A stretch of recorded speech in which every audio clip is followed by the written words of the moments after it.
Bombsites. They are what makes or breaks a CSGO map and one of the most important features to get right. The Knackerd's bombsites have gone through some heavy changes before I decided on the general layout, which I'm still not 100% sure about just yet. As I explained in my last episode, I started with a site that was closely resembling to what I've done in other maps.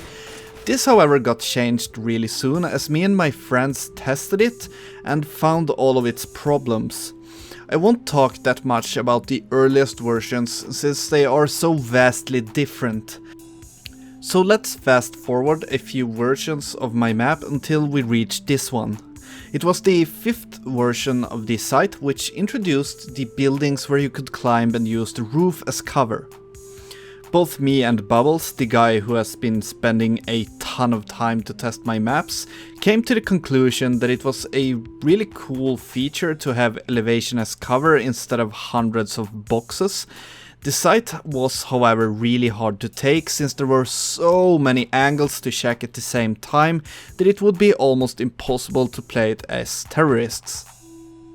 The next version removed one of the buildings and made only the roof of the house playable. The roof was still too good of a spot since from it you could hold every angle on the site and easily lurk there. By adding some lower elevation from the CT side, a whole new level of mindset was needed on the site. There was so many times that a bomb was planted and we were lurking around trying to foresee where the other player was hiding. I really enjoyed it and it stayed ever since. The map still had issues with terrorists having to check too many angles at once, and that's why I rotated the entire building and placed it behind a wall, hindering CT site, making it a good spot to hold the site after the bomb is planted rather than a good spot overall. The door was also added to the main entrance, giving terrorists a good chance to check all of the angles one by one when pushing the site. This layout stuck for some versions and we all thought it was really fun to play.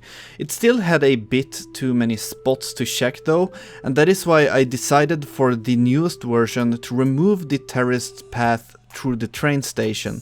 The terrorists players can still boost over the wall from the roof or go through the door. Mid is now connected to the A site by jumping on the train wagons, a risky tactic for both the CTs and terrorists, but it is rewarded with a very good spot to hold the A site from, making mid control really important. Some generic crates were added instead of a tree to the middle of this site to get better visibility. I'm not really happy with how it looks though, and I'm probably going to change that to something else. I've also thought about letting T's go through the train station again, but tweak the path they have to take, but that might add problems that I can't foresee without further testing. Thanks for sticking with me until I could finish this episode, and thanks for all the support. Next episode we'll talk about the B site and how I just completely remade everything there because nothing I made felt good enough. As always, thanks for watching, see you next time, Fullbordad out, boom.